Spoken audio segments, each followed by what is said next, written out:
दोस्तों, एक लड़की की शादी का 7 साल का अरसा बीत गया, मगर वह औलाद के नियामत से महरूम थी। इसके ख़ानदान और दोस्तों में जितने भी इसके साथ की लड़कियां थीं, वो सब कोई 2, कोई 3 और कोई 4 बच्चों की मां बन गई थी। इस लड़की की बहुत हसरत थी कि अल्लाह इसकी गोद भी भर दे। लड़की किसी से कुछ नहीं कहती थी, लेकिन दिल ही दिल में अल्लाह से दुआ किया करती थी कि या अल्लाह मुझे भी यह खुशियाँ दिखा दे।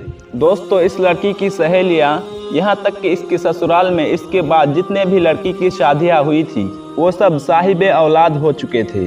जहाँ इस लड़की को ससुराल वाले को चुपती नज़र और चुपती सवालों का जवाब देना पड़ रहा था, वहीं वह खुद भी अपनी सूनी गोद की वजह से हर पल परेशान रहती थी। उसने हिम्मत करके अपनी चेकअप भी करवाया, लेकिन ये चीज़ देखकर उसे और भी ज़्यादा तकलीफ़ होती कि उसकी रिपोर्ट में डॉक्टरों ने तकरीबन नाउम्मीदी जाहिर की, जिस वजह से वह हर पल दुखी रहने लगी। लेकिन दिल में एक उम्मीद रहती थी कि अगर अल्लाह चाहे तो कोई भी चीज़ नामुमकिन नहीं है। डॉक्टर्स के बात कभी हाथमी नहीं हो सकती, क्योंकि वह सिर्फ अपने अंदाज और अपने तजुर्बे के बुनियाद पर कुछ कह सकते हैं, लेकिन हकीकी फैसला तो अल्लाह के इख्तियार में है। लड़की का दिल अगर बहुत ज़्यादा उदास होती थी तो वह छुपकर अपने कमरे में बहुत ज़्यादा रो लेती थी। कोई भी उसकी तकलीफ़ को समझ नहीं पा रहा था कि वह खुद औलाद ना होने की वजह से कितनी मुश्किल से गुजर रही है। ससुराल वाले तो बातें बनाते ही थे, लेकिन रिश्तेदार और हमसाई की बातें जलती पर तेल का काम करता। लेकिन उसके सास कुछ बात बाद में करती, जिसे सुनकर दिल चाहता कि वह मर जाए या उन लोगों से कहीं दूर चली जाए, क्योंकि उन लोगों की बातें दिन ब दिन बढ़ती ही जा रही थी। लेकिन उसे उम्मीद थी तो सिर्फ अल्लाह की ज़ात पर। वह हर नमाज में रो रो कर सिर्फ एक ही फरियाद करने लगी कि अल्लाह उसे औलाद की नियामत से नवाज दे। जैसे जैसे लोगों की ताने बढ़ रहे थे, उसी तरह उसकी इबादत भी बढ़ रही थी। वह सिर्फ अल्लाह की रहमत की आस पर थी कि कब उसकी दुआ कबूलियत के दर्जे पर फाइज होती है। वक्त गुजरने के साथ साथ जब उसके देवरानी के यहाँ चौथे बच्चे का जन्म हुआ, तो उसके सास के तानों में और भी ज़्यादा शिद्दत आ गई कि तू तो बांझ है, मेरा बेटा बे औलाद ही रहेगा। आखिर मेरा बेटा का कसूर क्या है कि उसे ये बांझ पले पड़ गई।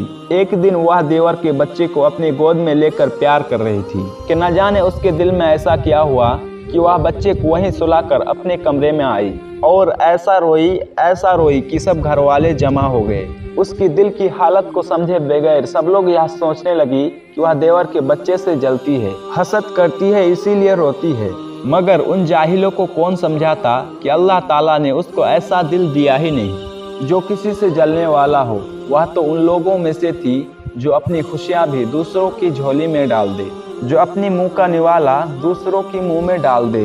वह तो बच्चे को प्यार करते वक्त अपनी सूनी गोद की वजह से इस तरह दिल गिरफ्तार हुई कि वह खुद को काबू में ना रख पाई, और आज उसके आंसू भी सारे बंधन तोड़कर बहने लगे। बस उसका एक शौहर था जो उसने उसको कभी ताना नहीं दिया। उसकी शौहर उसे दिलो जान से प्यार करता था। वह उसकी ख्वाहिश को समझ सकता था, लेकिन क्या करता, उसके हाथ में कुछ भी नहीं था। एक दिन किसी ने कहा कि अपने शौहर का भी टेस्ट करवाओ। पहले तो इस बात पर बहुत हंगामा हुआ, लेकिन बाद में उसकी शौहर ने कहा कि आखिर टेस्ट करवाने में क्या हर्ज है।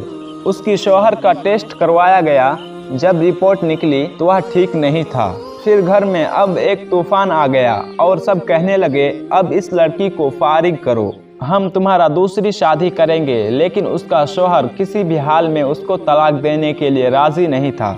शौहर की मोहब्बत में एक ज़र्रा बराबर की भी कमी नहीं आई थी, बल्कि वो इसका दिलजोई इस अंदाज में करता कि अगर अल्लाह को मंजूर होगा तो हमारा औलाद ज़रूर होगी, और अगर अल्लाह को मंजूर नहीं हुई तो इस पर भी हम अल्लाह का शुक्रगुजार हैं। तो उसने अपने शौहर से कहा कि आप दूसरी शादी कर लीजिए। मगर वह अपने बीवी से बहुत प्यार करता था, इसीलिए वह किसी भी सूरत पर नहीं माना। एक दिन उसकी सास ने बहुत लानतान की, यहाँ तक कह दिया कि तुम चाहती ही नहीं कि हमारे घर में भी खुशियाँ आए, मेरे बेटे का भी कोई वारिस हो, तुम बदचलन ही नहीं बददिमाग भी हो। सास की जली कटी बात सुनकर वह बहुत परेशान हुई। उसने वजू किया और नमाज के लिए खड़ी हो गई। जब दुआ के लिए हाथ उठाई तो ऐसी रिक्कतदारी हुई जैसे कुछ भी बोला ना जाए, और वह कुछ बोल ना सकी। फिर सजदे में गिरकर दुआ मांगने लगी कि अल्लाह, अगर मुझे बे औलाद रखना है तो तूने मुझे इस दुनिया में औरत के रूप में क्यों भेजा। औरत तो पूरी औलाद के साथ होती है, तो फिर मेरे वजूद को तूने अधूरा क्यों रखा? या अल्लाह, सारी दुनिया की डॉक्टर्स चाहे कुछ भी बोलती रहे, मुझे तो सिर्फ तेरा आसरा है। या अल्लाह, मेरी वजह से मेरी शौहर को तकलीफ और महरूमियत से मत गुजार। या अल्लाह, तू हर चीज पर कादिर है। वह औरत सजदे में और भी दुआ मांगती रही। या अल्लाह, तुझे तेरे प्यारे हबीब हजरत मोहम्मद मुस्तफ़ा सल्लल्लाहु अलैहि वसल्लम का जुल्फों का वास्ता है, मुझे औलाद की नियामत से माला माल कर दे। उस रात सजदे में गिरकर रो रो कर ऐसी दुआ मांगी, उसकी आओ पुकार सुनकर कायनात की हर चीज शायद उसके लिए सिफारिश बन गई और अल्लाह पर उसका भरोसा जीत गया। और चंद हफ्तों के बाद वो हुआ जिसकी किसी को उम्मीद भी ना थी। डॉक्टर बार बार हैरत से उसकी रिपोर्ट को देख रहे थे। फिर उसको जिंदगी की नबील सुनाई गई कि वो माँ बनने वाली है। ये सुनकर वो औरत बिना किसी की परवाह करते हुए अस्पताल के फर्शों पर सजदाए रेज हो गई और अल्लाह ताला का शुक्र अदा करने लगा। या अल्लाह, तेरा शुक्र है, तेरा करम है, मुझ गुनहगार का तू सुन ली।